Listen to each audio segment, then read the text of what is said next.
and welcome to JFG Football Talk. Now, this is a slightly different episode to normal, as we are not just covering football, but we are covering a war situation and what that means for the game. And as well, it's on a different day with a different person, as Josiah can't make it, and I'm here with my dad. Now, this may or may not be the second time for recording, as the first time didn't record, but we don't need to speak about that. We spoke about it enough last night. But yeah, so shall we jump into the first thing you want to get into? I want to jump in because the game's just about to start. Leeds versus Spurs. So let me see what it's about 2 or 3 minutes into the game. Leeds have lost 5 out of 6. Spurs have lost 4 out of 5. 5 out of 6. 4 out of 5. Leeds have shipped 3 goals in 5 out of 6 games. That's Spurs. No, that's Leeds. Leeds have shipped 3 out of 3 in 5 out of 6 games. They've shipped 3 goals or more. Spurs have shipped 2 goals or more. So it should have goals written all over it. I think Leeds do have a capability to score goals, but they also have this massive capability to concede the goals. So it should be a game of goals. That game that's going to kick off at Ellen Road. Gut feeling, it could go either way. It could be 3-2, it could be 4-3. It should be a really entertaining game. So I want to get this done fairly quickly and go and watch some of it. So it's going to be a game full of goals. I'll probably give it the kiss of death, and it's probably going to be a 0-0 ball and draw. But I really can't see Leeds being involved in anything like that. So yeah, got lots of goals. Gut feeling. Really depends who's on top in the last 10 minutes. So let's go for Leeds because they've got a bit more about them. You said Tottenham last night. I know, but I've changed my mind now. So. Well, for this one, I'd love to go Tottenham, but I just think the situation with Conte, the mood surrounding the club, the fact that actually his managing has actually come into question, that can have quite a big mental effect on the players there and sort of on the whole atmosphere in the dressing room. And I think carrying that into a game is not a good thing. So I think, given Leeds and how poor their results are and how poor the Spurs are, I think it's going to be quite an even game. But just in case I get it right, which is what I said last night, but in case I get it right, I'm going to go Leeds and I'll look insane. But if I get it wrong, then who cares? So I'm going Leeds United 3, Tottenham Hotspur 2. Now let's move on to a much more somber subject.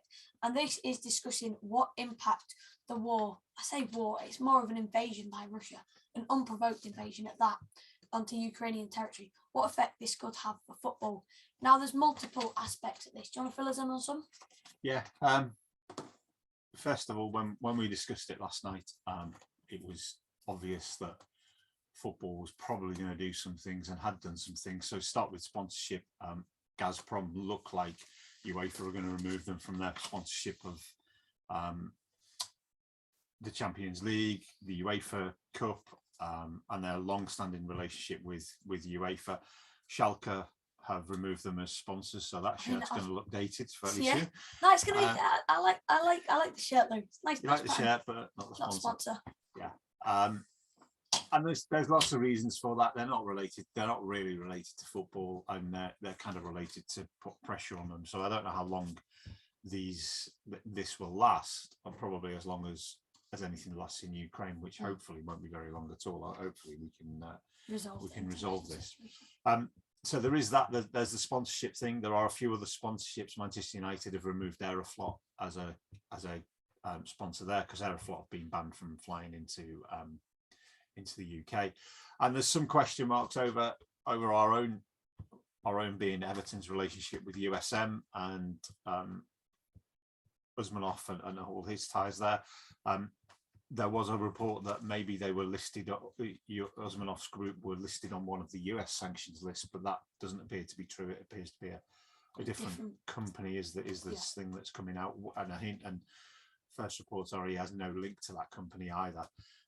So I think if companies are on the list of different countries' sanctions, then you may find that the individual teams are under pressure. I think you've got to ban them. If, like, in my personal opinion, if they're on the sanctions, if they're part of like the government, I think you ban them. Like if it does come out that USM and the particular bit is part of that and it comes into a sanction list as its own, I want us to scrap it. But at the moment, if it's not, then it feels unfair to just penalise them because he's Russian. I think there's a lot to do. You know, the Champions League final's been moved to Paris from St. Petersburg, which is the right thing.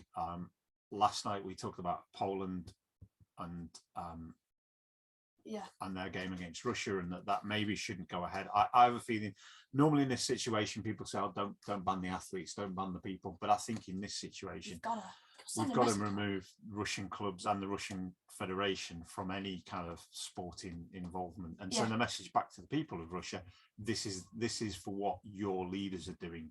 We know it's not you. We understand it's not your decision. We understand it's the leaders' decision, but you've got to take a stand against it. And I think there's a really good opportunity for football this afternoon to do something. There's an opportunity for fans to paint faces. There's an opportunity tomorrow afternoon at the Carabao Cup for fans to do something and show their displeasure. I think I might take something on Thursday when we go to the game, to be fair. I think it's something we've got to do. You know, Everton have said they normally run out to an air raid siren and then Z cars as the theme tune. They're dropping the Z cars bit. Dropping the air raid siren, which, you know, it's a simple thing to do, but it needs to be done. A bit of respect. And it would be nice to see them play maybe the Ukraine national anthem before the game. You know, we've got Zinchenko and we've got Mikolenko there. So because it's City versus Everton and both feature Ukrainian left backs actually. But well, I think we need to be stopping Russian teams and Russian athletes going into football and the wider sporting world. Not because we want to penalise the actual teams and the people themselves, because a lot of them are innocent. But what we want to do is you need to send out a message, because what affects common people is like the sanctions with the price things, but it's also, and I mean, this is the main thing, it's sport, because people care so much about sport. And if you take that away from them, the people in the pubs that are backing Putin, the people everywhere, they're going to start chatting to the mates and be like, everything's ruined for us. Like, what we live for is ruined. And that's when it comes under increasing pressure. So as much as it's hard for a few hundred, maybe up to 1,000 athletes, it can be the greater thing that saves thousands and thousands of lives. Now, I have a bit more news on the situation regarding Poland. Now, Poland, together with Sweden and the Czech Republic, released a joint statement saying that they would not play Russia in Russian territory and they would not like to play Russia in the World Cup qualifiers. So, this is because Poland are facing off against Russia in the qualifiers, and then Sweden are playing the Czech Republic, and whoever wins that plays the winner of Poland versus Russia. So all three teams there could come into contact with Russia, and they've said, quite rightly, that they don't want to. Now, something I think that's gone under the radar that should be brought to everyone's attention is the FIFA president. Now, he was handed a Medal of Friendship after the 2018 World Cup in Russia, and I think he needs to hand it back, and they need to be banned from all FIFA tournaments. Yeah, he ain't going to do that. But I know, FIFA is full of corruption, but that is what is needed. And one last thing on this, there's also been major uproar from many players. Now, Zinchenko captioned a photo of Putin with the text of, "I hope you die the most painful death imaginable, you monster." And honestly, I can't blame him. This was later removed by Instagram over, I think it was abusive death stuff or whatever. Yeah. Some technicalities, but yeah. And then he also later on was quoted on Instagram as saying that not quite to the quote, but what he basically said was that Russia is basically becoming like Nazi Germany, taking over lots of countries near it that they believe is rightfully theirs. And he said, you can't just sit by and let this happen, else you're guilty too. And then the last thing is that the Shakhtar Donetsk and Dinamo Kiev players are trapped in a hotel together. Their Brazilian players have made a plea to their president to try and get them out of the country. Now, shall we move on to not all the Premier League games, but let's just quickly talk about the main ones that have caught our eye. I think for me, the sort of next one I want to talk about, Brentford, Newcastle. Brentford are having a bit of a more than a bit of a wobble. They've played a lot of games. They've lost a lot of games. They're up against Newcastle this afternoon. Newcastle have had a little bit of a resurgence in recent weeks, but Trippier's out. Saint-Maximin's probably out. So it's questionable now whether they've lost two of their really good players. You know, we saw Trippier a few weeks ago against us, and he was the difference. He was, you know, although Saint-Maximin was out there as well doing good stuff. Trippier was really good, and his corners and his free kick were undefendable at times. Yeah. Honestly, I know everyone will point to the free kick which he scored, and he did that again against Villa. And they have earned vital points for Newcastle, but as well, it's not just that free kick; it's the corners. Like, we conceded from a corner as well, didn't we? And that was from his corners. They are so pinpoint. They're whipped in with pace and exactly to the man. Like, his set pieces are amazing. Like, he genuinely got Newcastle 2 goals, and those 2 goals won them the game. Like, it's just, it shows the impact he has. So I think with him missing, I think if you look at Brentford's record, they've played Liverpool recently, they've played Man City, they've played Man U, they've played Arsenal. They've had a tough run. You know, people might laugh, but Man U and Arsenal are both having reasonable runs at the moment. So it's Man U. I think I'd have to go. I think I'd have to go for Brentford in that one. I think they're going to do it. And I think that the next game we want to have a look at is Crystal Palace Burnley. Now, one thing just quickly before we move on, I think Newcastle are going to really struggle in attack, because with the likes of St Maximin possibly missing, who have they actually got? Callum Wilson is still sidelined, and who have they got? Got Joe Linton, who's turned more into a centre mid. Who's genuinely going to score their goals? But I mean, Ryan Fraser, don't see that happening. Yeah, well, they've got Chris Wood, haven't they? So, you know. Oh yeah, good point. They've got Chris Wood and Ryan Fraser, but I don't see the fact that like Pontus Jansson and players like that are going to really be troubled. I think Brentford have a decent defence. I think it's going to be a good game. Brentford concede lots, score lots. Newcastle in recent form, you've seen them. They've been scoring. They've been conceding, like 3-3 against Villa the other day. You know, I'm going for a draw. You know what? No, I'm going for Brentford win. Brentford 2, Newcastle 1. Now on to the next game. Crystal Palace Burnley. Burnley are on it. Suddenly had an uptick in form. Which you've got to expect at any point from a club down the bottom, unless they're really in trouble. They had a draw against Arsenal, draw against Man U. They've then beaten Brighton and Spurs, so they're on a little bit of a run. Crystal Palace, good win in midweek, but 4-1 possibly flattered them. I didn't watch the game, but goals in the last few minutes is always kind of worrying. It always makes it look a little bit better. So. I think Crystal Palace may struggle in that, so I can see Burnley getting a win. I don't know what you're thinking. Go for Burnley. Yeah. Well, I think Crystal Palace have been playing really well this season. Like, they really surprised me, because in pre-season predictions I did with Josiah. Don't know what just happened there. Sort that out later. But yeah, in pre-season predictions, me and Josiah tipped tipped Palace to go down, because of we thought Patrick Vieira unproven in a lot of places, but he's really done well. And I think as well, they've hit a sweet spot to like really reorganize the club, because you look at it, they were with so many older players out of contract and they just let them go.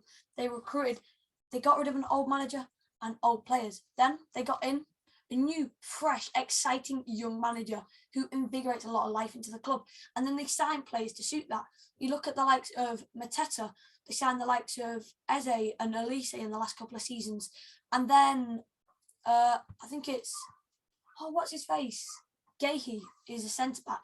They've just permanently signed him, but they signed him on loan in the summer, and he's really impressed me when he's played. So they got a really good crop of youthful players who often are English as well, which is good for the England national team. And you look at Conor Gallagher as well, inspired loan signing, and I think they're going to have the edge over Burnley. Now, as much as Burnley are on a great run and they've troubled Man United, I think Palace have a really exciting way of playing attacking football that I feel like Burnley are going to struggle with. So on this one, I'm going Crystal Palace 2, Burnley 1.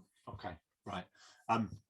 So I've just looked at the phone, and I'm just looking at the scores coming in from Leeds Tottenham, and it's 2-0 to Tottenham after 18 minutes. So told you it'd be goals. I was right. I haven't cursed it. It isn't a 0-0 draw. It is definitely going to be goals. And I think so. Tottenham are 2-0 up, but Leeds have hit the post through Cock. So that's going to be a heck of a game there this afternoon. Do you know how much I want to clip you saying that? Right. So next on to Brighton versus Villa. I'm going to sum this up. I think this is going to be a draw. Both of them have won 1 in 6. They're both kind of struggling to put things together at the moment. Brighton have had caught much media attention with this though, because I think genuinely though, what it is, it depends on how much the media like the clubs as to how negative the sort of opinion is, because a lot of the people in the media at the moment up there on TV are your Rio Ferdinands, your Michael Owens, your Jamie Carragher's, your Gary Neville, and they all played with Gerrard. They're all mates with him, so they're not going to go on national TV and start slagging off their mate. That's not how it works. Like, no, so he'll get an extra rite of passage. He'll be allowed to. He'll be given, like, genuinely, it seems like he's been given a little bit of leeway, but that's fair enough. Like, if one of my mates is on TV and I was presenting something, which is hopefully the dream one day, of course it's going to be nice. Yeah, but there's also the other thing that there's kind of a lot of media attention on certain clubs all the time. So, we see a lot of attention on Man U, and we'll come on to them in a minute. But you would think that Man U were having a worse run than either of those clubs, but actually both of them are 1 win in 6. So both of them are having a little bit of a poor run at the moment. Both not really scoring goals, both leaking goals here and there. So I think I've got that down as a draw. I just can't see either club sort of getting out of their malaise and being able to do something better. So I'm with you there. I'm going 2-2. I think it'd be high scoring. You look at Villa and Brighton's past games, and they have been goals galore. And I think this will be a really exciting one for the neutral. Just a little tip: if you guys are like wondering which game to watch today, and you don't want to watch one that everyone seems to be watching, watch Brighton versus Aston Villa. I think it'll be an absolute corker. Anyway, moving on to the next game. Yeah. So we'll come on to Man U Watford. I think you're right. Given the number of people in the media who are Man U fans, Man U players, and the focus on the club, because Ralph's come in at a difficult time and tried to do it and sort things out, you would think they were on a horrible run and really struggling in things, but actually they're on a 6-game unbeaten run in the Premier League. They had a draw in midweek. He's grinding out results with them. He's getting the results they need to get. So from my mind, they're playing Watford this afternoon. I can't see anything other than a Man U win. I think it'd be comfortable 2 or 3-0. I like the Watford model. I think it's got merits. I've looked at what Udinese have done and how the guys at Watford have been run. Same owners, same kind of model. Swapping and changing managers is something that Udinese have done for a long time. They've been in Serie A for what, 25, 26 years? 26 years. I think they also had a very good run in the Prem for quite a few years. Went down to the Championship and they bounced back up. So it might not allow them to really do much in the Premier League, but it's getting them the Premier League money, which as owners is very good. Yeah. Furthermore as well, they've got a great scouting model. They don't sell much, but they recruit some brilliant players from different corners of Africa, Europe and Asia. Like, you look even at the summer, they picked up, what's his face, Emmanuel Dennis. He cost about £2 million, 1.7 million, and he has been unbelievable, not just for fantasy football, but in the Premier League as a whole. Like, he's pacey, he's strong, and he always poses defenders with a risk. As well, they recruited Ismail Assar a couple of seasons back for nothing. Been brilliant. Odi Nagalo, been brilliant. You look at the likes in defence, they obviously recently recruited Will Troost-Ekong, and he has been really good at the back for them. He's actually been a really big presence for them. So, yeah. So I a few years ago I managed to meet Roy Hodgson, and I think he's a great bloke. He was really nice, and we had a really nice conversation. You got quite a knack for meeting England people, haven't you? Yeah. So he was good to meet and everything. So I have a bit of a soft spot for him because it was a difficult position that I was meeting him in, and he was really nice and really sort of gentle and calming with people that were around. So it was really good to see, and I just think he's gone in there to try and do something. I think the Watford model, the Udinese Watford model, it does work. It's proven with Udinese. They've done 26 years, so I think it will work. I think they've got to move on from it. So I can't see anything other than a Man United win. Yeah. Well, yeah. I'm going to completely vary. Now, I know Man United, I think they're unbeaten in 6, and I know Watford aren't exactly great, but they picked up their first win the other week. They only conceded 1 to West Ham, and I think they conceded 0 the week before that. So they are becoming solid at the back. And this is something Man United struggled to play. And I was reading a really interesting article. Ralph Rangnick plays a certain style. He plays a defensive style that allows teams to come to them, and he doesn't concede. And that's also what Watford play. And when Simeone played Rangnick's style against Rangnick, he almost out-Rangnicked Rangnick. Do you know what I mean?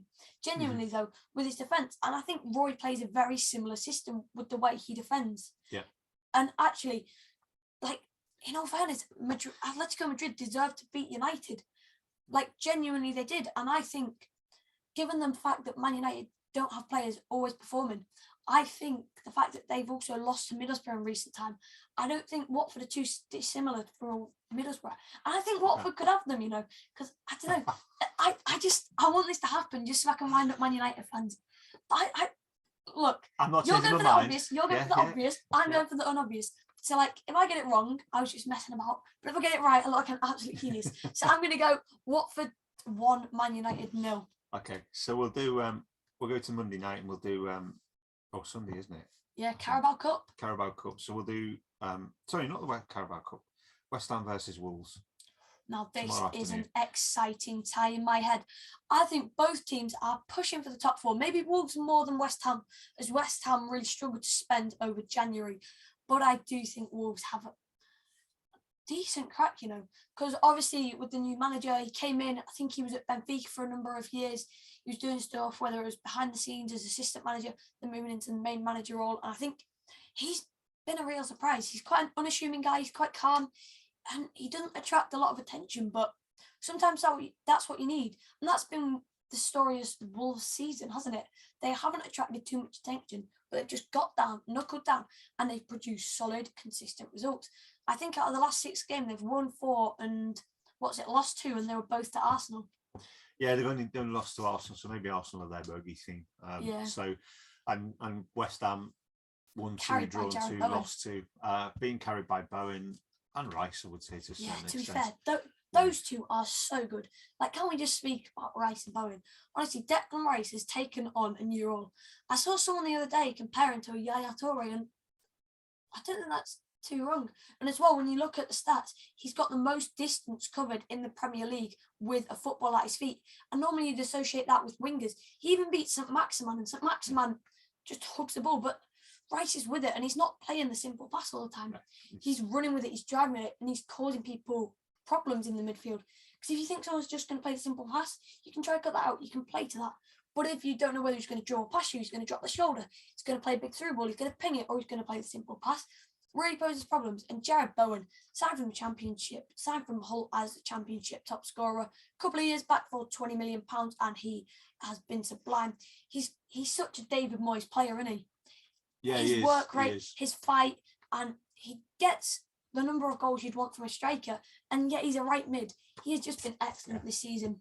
Yeah, I mean, there's a few West Ham fans that I've been listening to on different phone-ins and things, sort of berating the fact that the club didn't buy anybody in January and saying that they should have bought somebody. And partly Moyes is at fault for not buying a striker, but believe me, having watched him for 2 years, I wouldn't give Moyes money to buy a striker at all. I think you can. He bought Andy Johnson, he bought James Beattie, he bought Yakubu, he bought correctly, I'm trying to think of the one, Jelavic. Yakubu was probably the one who did it for us till he got injured, and Jelavic did do something when he arrived. When he first arrived, it was like one touch wonder. The ball would just drop to him and he'd just hit it and it would end up in the back of the net. But Moyes was very good at converting midfielders to being strikers, so it wasn't uncommon for us to see Marouane Fellaini put up front, or even. He'll ever do that with Declan Rice? Well, Declan Rice is beginning to show that, and Jarrod Bowen's beginning to show that kind of pace.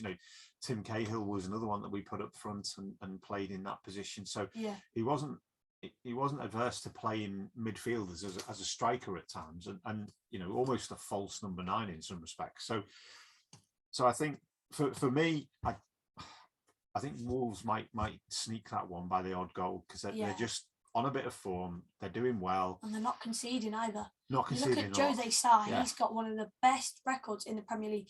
He's conceding very little, and he's been an excellent signing. Actually, I feel like he hasn't got the attention he deserves. But actually, I believe who was it they had before? Rui Patricio, great goalkeeper, gone, and they signed Sarr, and Sarr's just improved him, which is really good. Oh, right. So we said there'll be plenty. Score update. It's 3-0 to Spurs already. So what did they say? Did they say 5-4 or 4-3 or something? Yeah. Well, we'll see.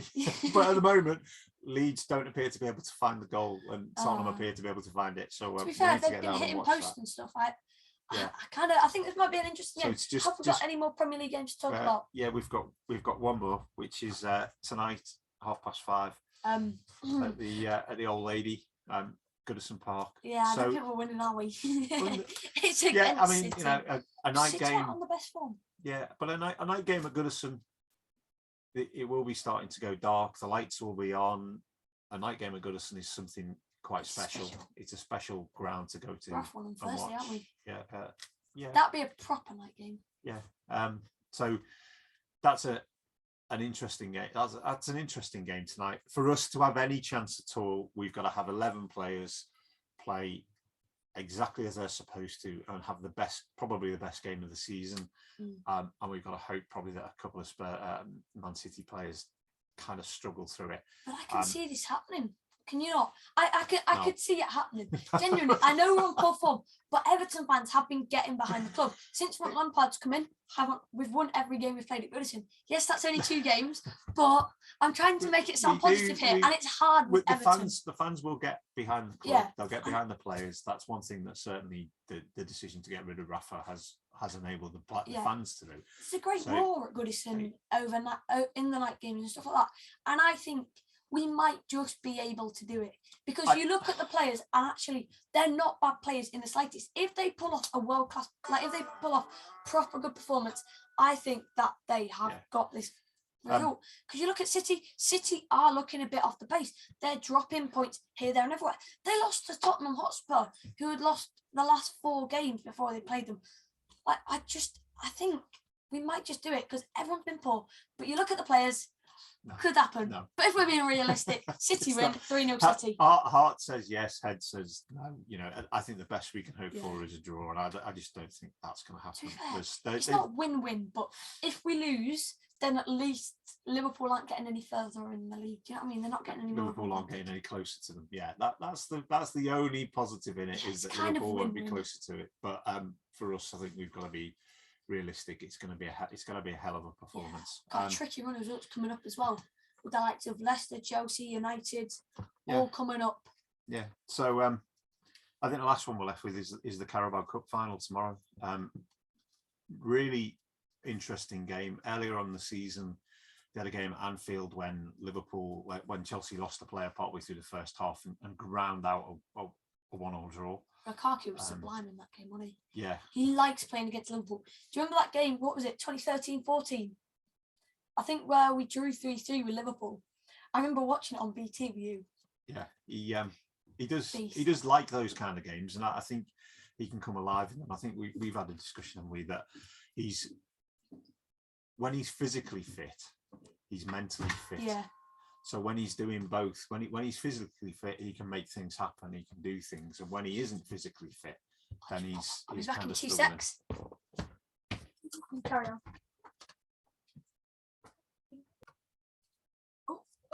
And as we were saying, we're just having a little conversation about Lukaku, and he does seem to like emotional games. Now, because some of the best games he's ever played in are Merseyside derbies, and as well when he played against Chelsea for Everton, he was a boss that night in I think it was the FA Cup quarter-final. Yeah, he was an absolute against Chelsea. Against his old club. He's a real emotional person. You can tell that in him, and I think that's where he struggled at Chelsea. Because I just don't feel like him and Tuchel have really bonded. And actually, I feel like he does rely on emotion. And as well, you look at where he succeeded and where he's failed. He relies on a certain system, and that. If you're going to sign a player for £100 million, you've got to build a team around him, and he requires a certain way of playing. And I don't think Tuchel does that.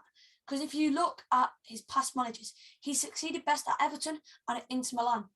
And you look at how he played at Everton, he played very expansive attacking football with Roberto Martinez. He then moves to Man United, and Man United are with Jose Mourinho. He struggled here a lot with way better teammates, you would say. Mm-hmm. And he struggled here because Man United played a very defensive, very boring style of football. And that really doesn't suit him because he's not a hoof it up to him and just leave it.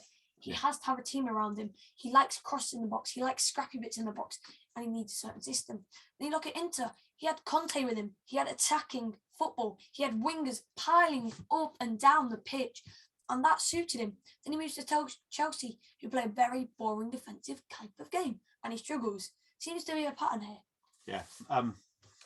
Like I said, he's a great player when he's physically fit and appears to be mentally fit and on his games. He is a great player. I think he's part of the key to tomorrow for Chelsea in this, because I think Liverpool have got a much better or a much stronger first 11. They've probably got a much stronger bench as well. I know there's likelihood Jota might play, Firmino might be out, but I don't think that makes much difference to the way they'll play. They've got enough players that they can bring in and out and swap, and they seem to have got over the rumpo games where people thought they might struggle. I think the key to this is whether Tuchel can adopt or adapt his system to play against the high line. Liverpool appear to like a really high defensive line, and teams that can get at them in that way and get behind that high line seem to have results, because they seem to be able to. They seem to struggle with that, and for some reason they stick to it even when it isn't quite working for them. They do seem to stick to it. So I think for me, it's whether Tuchel can get a lineup and a way of playing that gets behind that high line. I can easily see it going to extra time. I can, they're two good teams. Chelsea are not as bad as, again, the media would have you make out. They may feel under a bit of a pressure because of Roman Abramovich and the ownership issues there and everything that's been going on in Ukraine. But, I'm sure the footballers will be able to put that to one side once the game actually kicks off. Yeah. So for me, they're in the final. That's enough pressure on its own. It's enough pressure. And I think for me, 90 minutes, if it was a draw, wouldn't be a surprise. It won't be a game full of goals. It will be close. The last 30 minutes, then the extra time, Liverpool have more options, but it really does depend on whether Chelsea can adapt their game to this high line. So for me, it's kind of that'll be the critical bit for it. So I kind of err on the side of a Liverpool win, but with that proviso, if Chelsea can work out a way, then they'll be able to do some damage. And we know they can lock out. Chelsea are not as bad as people make out. Liverpool are good, but they've definitely got their frailties around them. Whereas I sometimes watch Manchester City and think, okay, they've lost the game, but I'm not even sure how they lost it. I'm not sure what the team did to unpick them and get at them. Whereas with Liverpool, it's just a case of luck. Yeah, there does appear to be a key that you can unlock them with. So we'll see where it goes tomorrow. Now, I think there's two major points to this game. Well, at least on Chelsea's side, and it is the key for them winning is width and getting in behind the defence. They're the two things that we've seen really trouble Liverpool. Leeds in the first 15 minutes the other day troubled Liverpool with their width and with their attack. Inter troubled Liverpool with the width. And as well, I think Liverpool's centre-backs aren't the world's fastest, are they? I don't think that they're reasonably fast. I think the problem is they play too high a line. I think a key to this could be Timo Werner. Now he has to stay on side for this one. I mean, you might struggle with that, but genuinely, you look at the guy; he's absolutely rapid, and he can't have been that good for RB Leipzig. Like I watched him quite a decent bit because Bundesliga used to be on BT, and I used to watch the Bundesliga quite a lot, and it's like he was a great striker. You can't be that good and then fluff it all. There's still stuff there, and I think he could be a real key to unlocking the game. So if Tuchel can work out a system where there's a lot of width with pace, getting at the fullbacks, because obviously you look at the likes of Robertson and Trent, push up high. So if they can sort of almost push to a 4 up front when they attack, instead of just having 2 strikers and 2 midfielders, I think that would work a lot better because that suits so many aspects of the team. Look at Timo Werner and his stats. He performs much better when he's in a front 2. Like for Germany, when he's been on his own, struggles. Front 2, just so much better. Like this was proven. I think it was by JFG Football when they analysed his data. So I think he is going to be really key there. And if him and Lukaku can form a really good partnership, I think that's going to trouble Liverpool. And then if Tuchel can get 2 wingers that are fast, maybe like a Hudson-Odoi and maybe a Christian Pulisic, who's all a Brown James of soccer. It's only rare, dude. If they can get those 2 on the wings and sort of pushing up and taking risks, so it's almost like a 4-2-4 formation in attack, I don't think Liverpool will be able to deal with it, genuinely.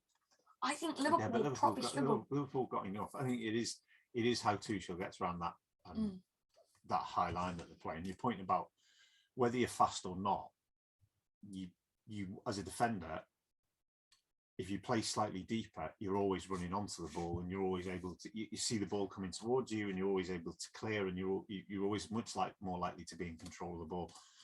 If, however, the ball is on the turn, or you're on the turn, or you're defending facing your own goal, it's much more difficult. You're always, for a kickoff, you're always on the wrong foot when you're trying to clear, or you're always facing the wrong way. So as a defender, even taking a step back, a yard back, a couple of yards back, is always a better way of playing and sweeping out.